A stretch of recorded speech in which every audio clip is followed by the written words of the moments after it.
Slower delivery, picks it up, Midwickered, and takes at Midwickered.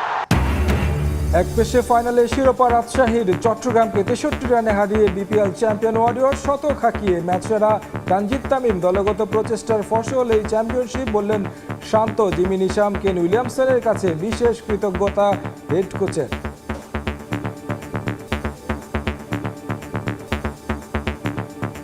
Captain হিসেবে দল জিতেছে, অবশ্যই স্যাটিসফাইং। আমার মনে হয় ক্রেডিটটা পুরো প্লেয়ার টিমের। ওয়ার্ল্ড ক্লাস প্লেয়ার এবং মোস্ট এক্সপিরিয়েন্স ওয়ার্ল্ডের তারা দুজন যখন টিমে ইনক্লুড হলো, নিশাম তো বেশ কিছুদিন আগে থেকেই, সঙ্গে কেইন যখন টিমের সঙ্গে ইনক্লুড হলো, তারাও কিন্তু টিম মিটিংয়ে দুটো কথা বলে। এই ধরনের দুজন লেজেন্ড প্লেয়ার যখন আমাদের সঙ্গে আছে, আমাদের কাজ অনেক সহজ হয়ে গিয়েছিল।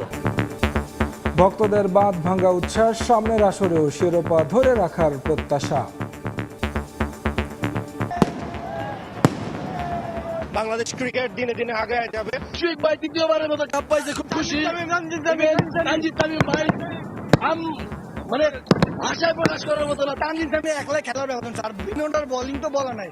নেক্সট গত ম্যাচে বিপিএল ফাইনালের খবর, এক পেশে ফাইনালে চ্যাম্পিয়নশিপ ঘরে তুলল রাজশাহী ওয়ারিয়র্স। তানজিদ তামিমের শতকে ভর করে প্রথমে ব্যাট করে 4 উইকেটে 174 রান করে রাজশাহী জবাব দিতে নেমে প্রতিপক্ষের রানের চাপায় পড়ে মাত্র 111 রানে গুটিয়ে যায় চট্টগ্রাম রয়্যালস।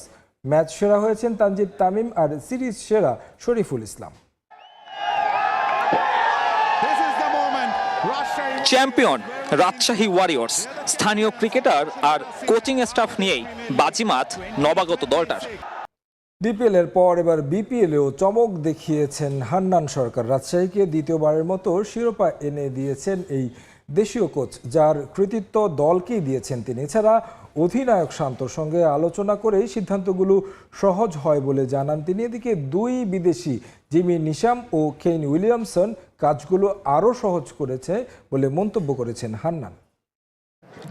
ছিলেন নির্বাচক, সেখান থেকে কোচিংয়ের দায়িত্ব এবং বিপিএল এর পর বিপিএল এর শিরোপা। বলছিলাম 12তম আসরের চ্যাম্পিয়ন কোচ হান্নান সরকারের সাথে। হান্নান ভাই, এই শিরোপাটা কতটা স্পেশাল আপনার জন্য? আমার কেরিয়ারের জন্য অনেক বড় একটা স্পেশাল ডে, কারণ আপনারা জানেন, আপনি একটু আগে মেনশন করলেন, ডিফারেন্ট একটা প্রফেশন থেকে আবার সেক্টর চেঞ্জ করেছি, সিলেক্টর থেকে কোচিংয়ে এসেছি। সামনে কোচিংয়ে যে সাকসেস পাওয়ার জন্য যে ইন্সপায়ারেশন, সেটা নিশ্চিতভাবেই আজকের এই ডিপিএল এবং বিপিএল চ্যাম্পিয়নশিপ আমাকে এগিয়ে দিয়ে যাবে। শান্তর সাথে আসলে আপনার বন্ডিংটা আসলে আমরা অনেকদিন ধরেই দেখছি। আসলে শান্তর ক্যাপ্টেন্সিটা কতটা প্রভাব ফেলেছে এই পুরো টুর্নামেন্টে?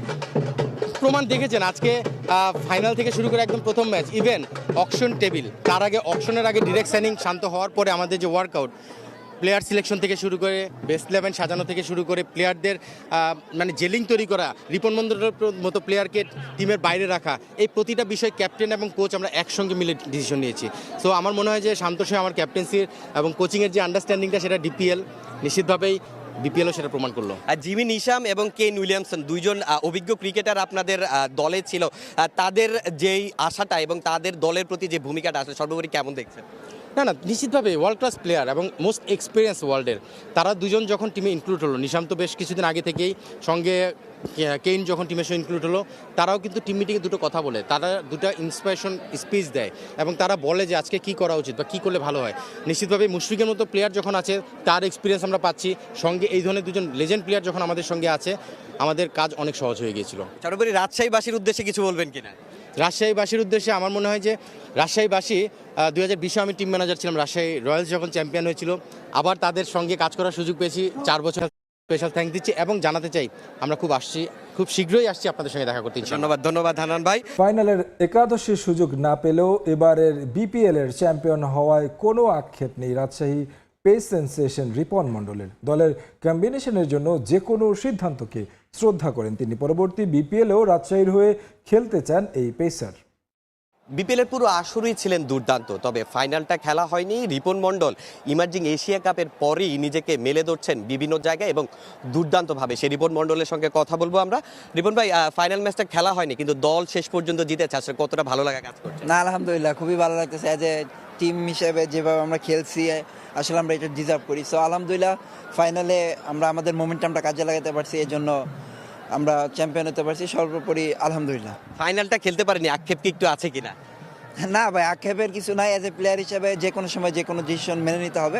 সো টিম কম্বিনেশনে হয় নাই, সো ওইটা নিয়ে আমি অরিড না। আমরা দেখেছি যে রাজশাহীর যে ফ্র্যাঞ্চাইজি, এই ফ্র্যাঞ্চাইজির সাথে আপনারা ম্যাচ জয়ের পর যেভাবে সেলিব্রেশন করেছেন, সর্বোপরি ফ্র্যাঞ্চাইজিটার কেমন ছিল এবং আপনাদের ম্যানেজমেন্ট প্লাস আপনাদের যে সুযোগ সুবিধাটা প্রয়োজন ছিল সেগুলো কেমন পেয়েছেন? না, আলহামদুলিল্লাহ, ম্যানেজমেন্ট থেকে শুরু করে কোচিং স্টাফ থেকে শুরু করে সবাই খুবই ভালো ছিল, খুবই হেল্পফুল ছিল। যখন যা চাইছি ওনারা তাদের সাধ্যমতো চেষ্টা করছে এবং খুবই ভালো, তারা খুবই পজিটিভ মাইন্ডেড ছিল। ওভারঅল মিলিয়ে আলহামদুলিল্লাহ। এবারের বিপিএল এর অভিজ্ঞতাটা কেমন আপনার পুরো? না, খুবই ভালো, লাইক একটা ভালো এনভায়রনমেন্টে খেলা হচ্ছে, অনেক ভালো প্লেয়ার আসছে। সো ওভারঅল মিলে আলহামদুলিল্লাহ। পরের বছরে আসলে রাজশাহীর এই ফ্র্যাঞ্চাইজিতে খেলতে চাইবেন কিনা?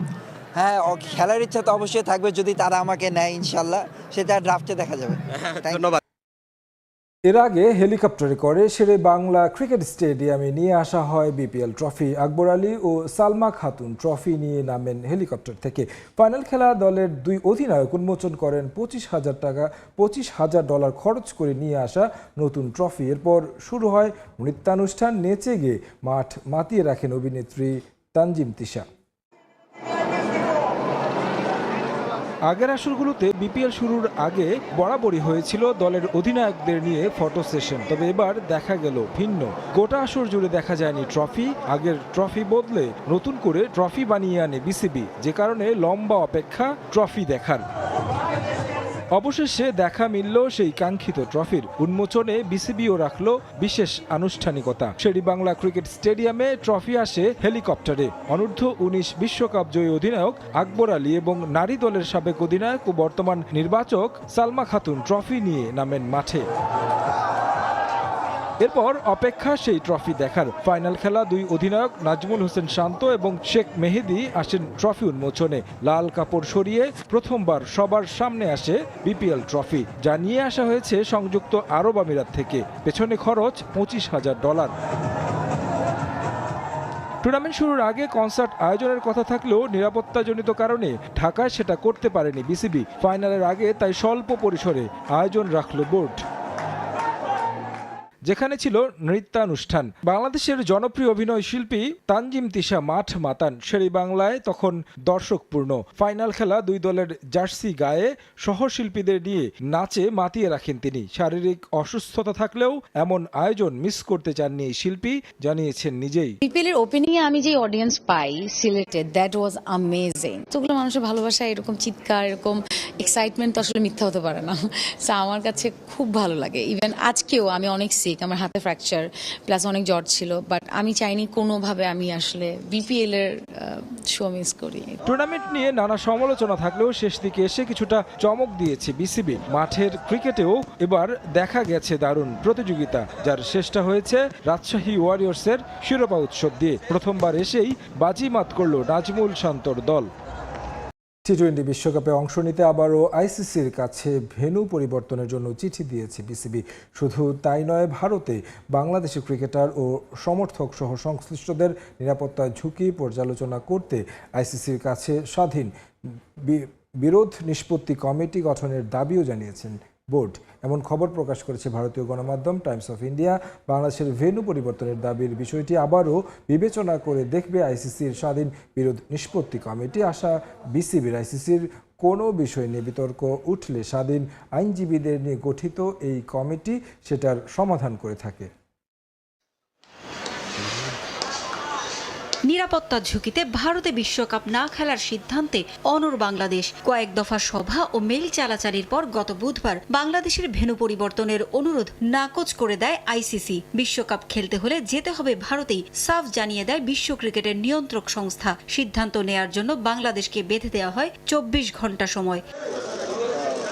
এরপরই রাজধানীর একটি হোটেলে ক্রিকেটারদের সঙ্গে সভায় বসেন বোর্ড ও উপদেষ্টা। এই সভার পরই ভারতে টি-20 বিশ্বকাপ বর্জনের ঘোষণা দেয় বিসিবি। আইসিসির দেয়া 24 ঘন্টা আলটিমেটামের জবাব ভয় নয়, সাহসের সঙ্গেই দেয় বাংলাদেশ। তবে সভা শেষে বিসিবি সভাপতি আমিনুল ইসলাম বুলবুল জানিয়েছিলেন, ভারতে বিশ্বকাপ খেলতে না যাওয়ার সিদ্ধান্ত নিলেও বিকল্প ভেন্যু শ্রীলঙ্কায় ম্যাচ হলে বিশ্বকাপে খেলতে যাবে টাইগাররা। সিদ্ধান্ত পুনর্বিবেচনার জন্য আইসিসিকে চিঠি দেওয়ারও কথা জানিয়েছিলেন তিনি।